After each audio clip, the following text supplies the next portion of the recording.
Hello, my friends. Hello, and welcome back. We got a big one of Guardians Daily for you today. Big weekend in Cleveland sports. All around a success. Not without its faults. Did not get off to the best start Friday night.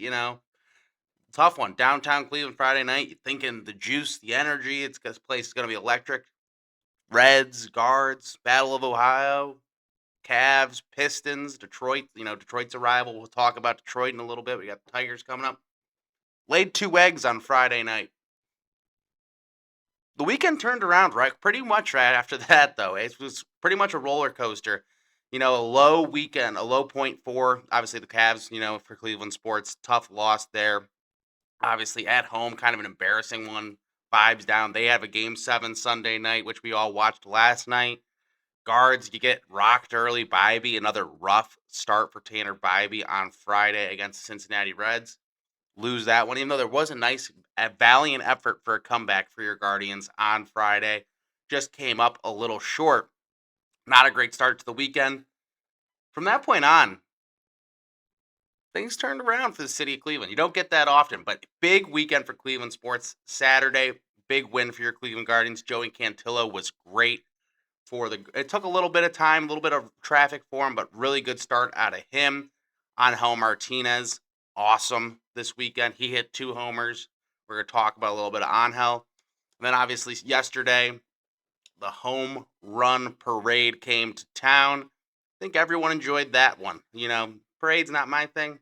I liked that one because that was a lot of offense for your Cleveland Guardians. 6 home runs yesterday. We'll break it all down. Not to mention, Sunday night, Cavs blow out the Detroit Pistons in Game 7. They're taking on the Knicks. Starts tomorrow. A lot of rest for them. But yeah, great weekend for the city of Cleveland and those sports teams. We're going to talk about it all, especially the Guardians stuff, since it is called Guardians Daily, So that's what we're going to get into first.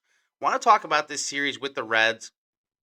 I think the Reds, there's a lot to like in that lineup from what I saw. I think the pitching staff, obviously, that is their downfall, especially that bullpen, really problematic, as that's kind of been the narrative on them this season. But a lot to like at the plate, the way the Guardians hitters are moving. Obviously, Friday we spent a lot of time talking about Stephen Kwan, about this lineup, about moves that we think should be made. They were made. They were made. Stephen Kwan no longer the leadoff hitter for your Cleveland Guardians. And I think it's about time. It was just getting to a point where I think it was also making things worse for Kwan. You know, even Vogt said in his interview, he said long term he does see him finding his way back to that spot. I don't know if there needs to be an emphasis or effort to make that happen. If it happens naturally, great.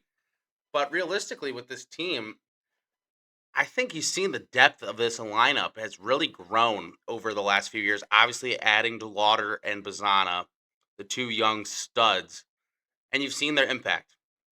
This lineup just has so much more length and depth. Now, when you have these guys, you can't be we got to worry about Jose and we got to worry about, I guess, for the past couple years, it had been Kwan. There's so many different guys who can beat you and guys who are finding their own and coming into their own as stars for this team.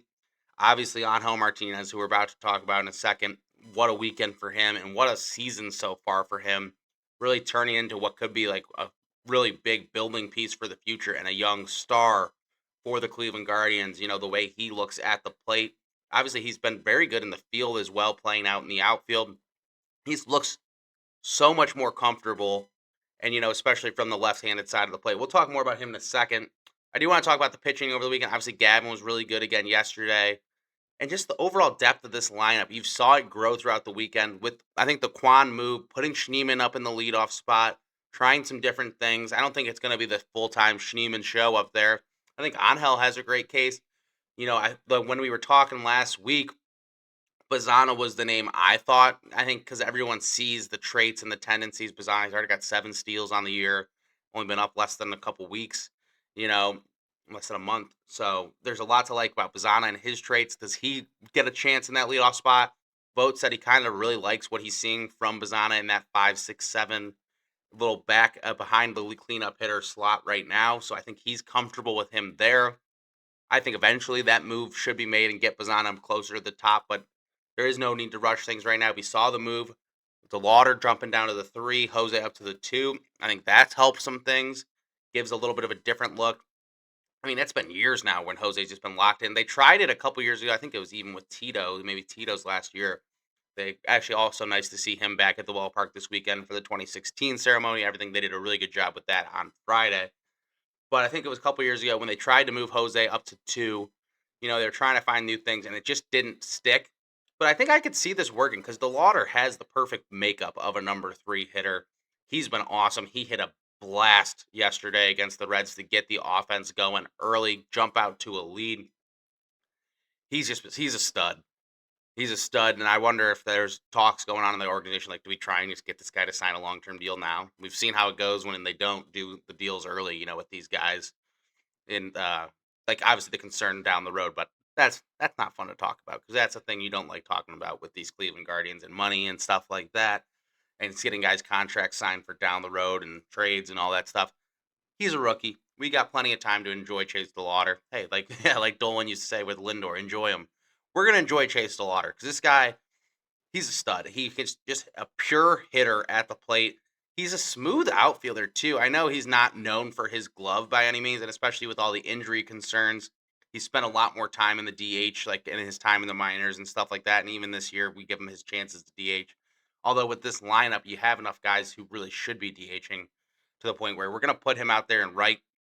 But he's got a nice feel out there.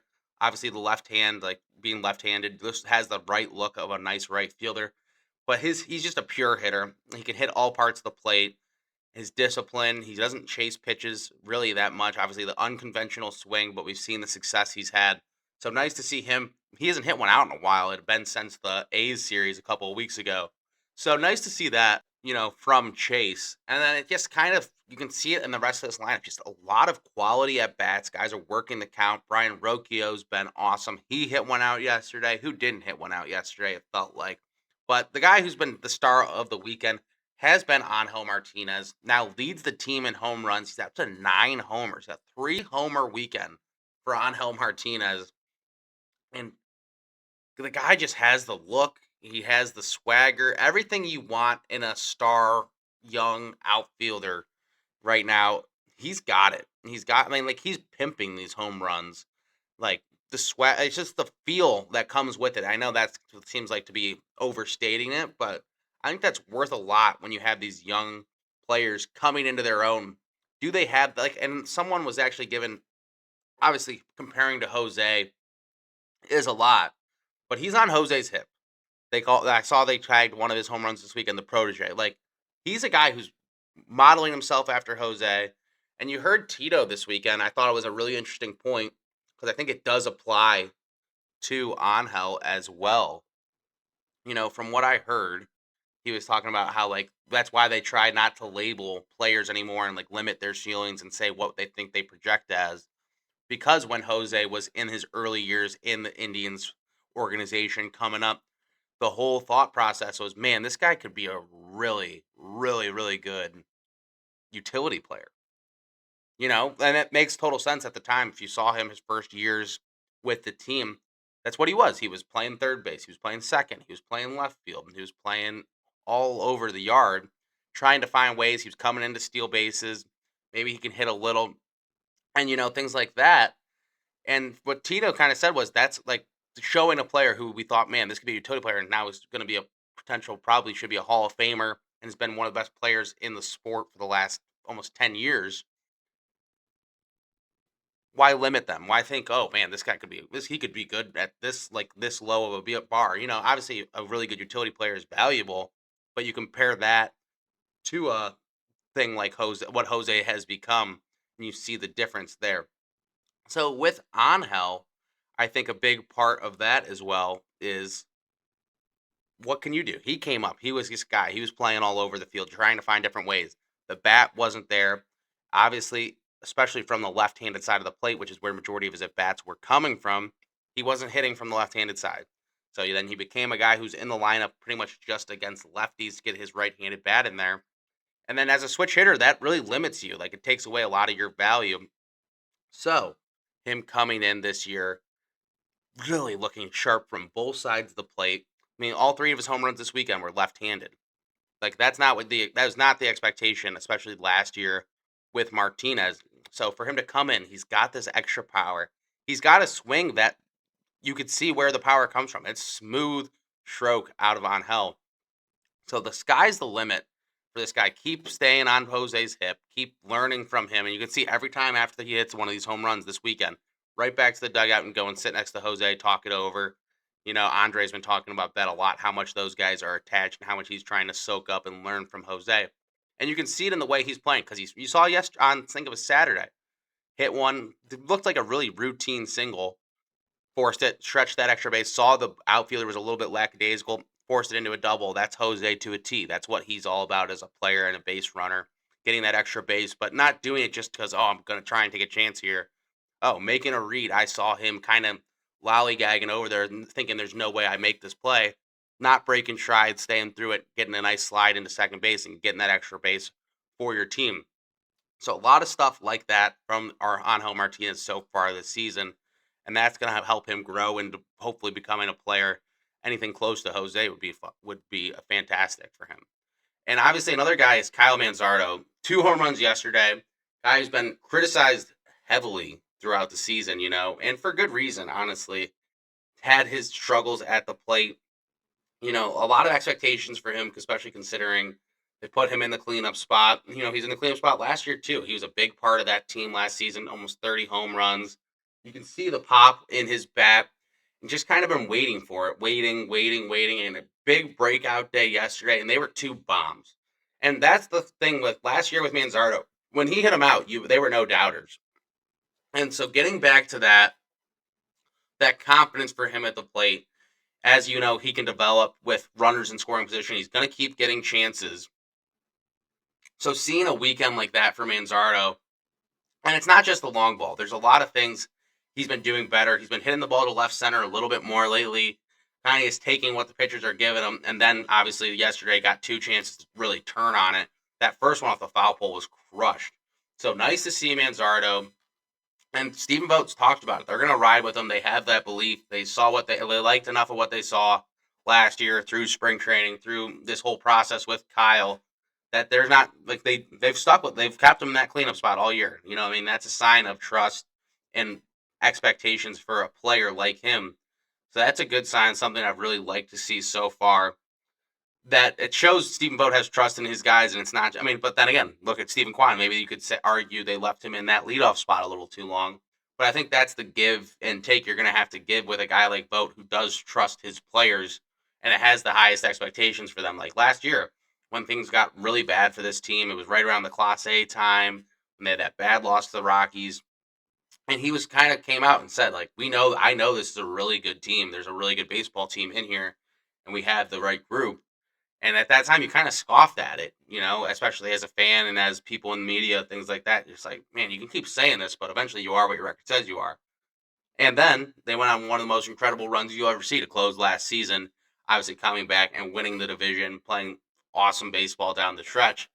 And then this year, they didn't make a ton of big moves, but they've gone young and they haven't hesitated. Like going Bazana a lot earlier in the year than maybe some people thought they would.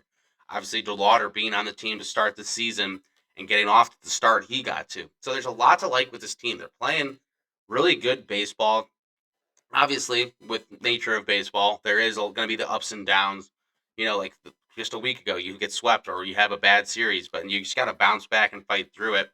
And that's this since Stephen Vogt's been here. I think that's been the most impressive part of him is his trust in his players, belief in his players, and his ways they've gotten through their little struggles and things like that. Really is a sign of a good manager. I mean, that's why he's been manager of the year, almost twice now. So it's a testament to him how good this team's been so far. And you got an opportunity to start this week right here. You're going to face the guys who knocked you out of the playoffs last year. You're going to the Detroit for the 4-game series, Detroit's scuffling right now. A lot of frustration in their fan base. This is a great chance to go play in their park, get a series win. You got 4 games here. Go run it up against the Detroit Tigers. bury them. The vibes are bad in Detroit right now. Obviously, their basketball team, I heard, just got eliminated last night, if you didn't hear.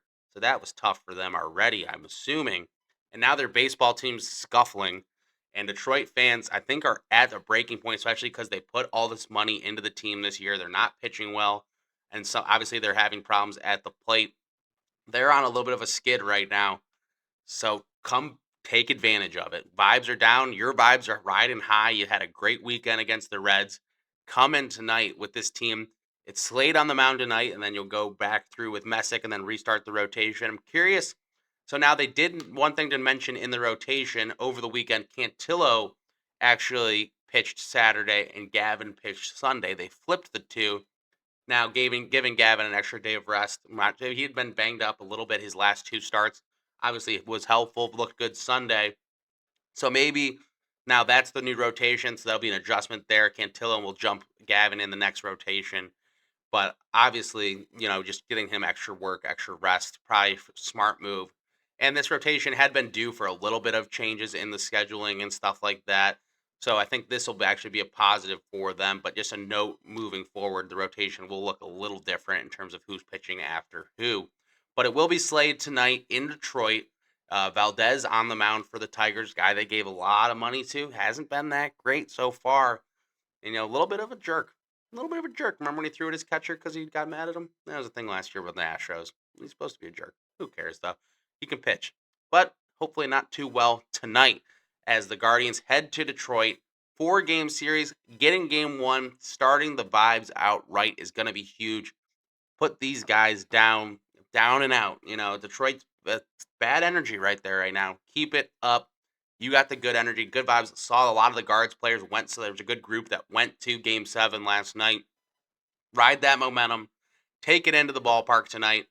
Get a win, and we'll be back to cover it for you tomorrow morning. Appreciate it, guys, and go Guardians.